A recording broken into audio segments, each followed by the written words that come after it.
Immobiliser fit, and this is a 2019 Peugeot 208 with a Halo Mini. So if a thief got the key and went to steal the vehicle, it's just going to overcrank and not start.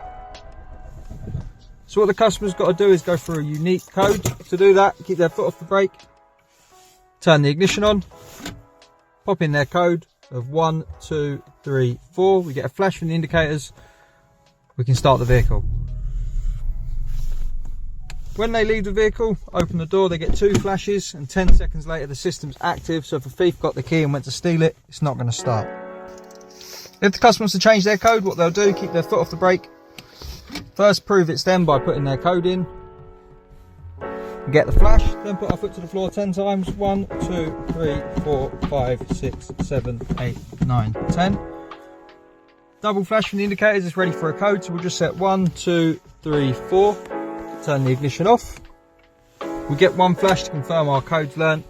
So now next time we get in, foot off the brake, ignition on, 1, 2, 3, 4, receive our flash and start. This is the Halo Mini. Give us a call on 0208 212 7393 to get one of these fitted. This is a 2019 Peugeot 208.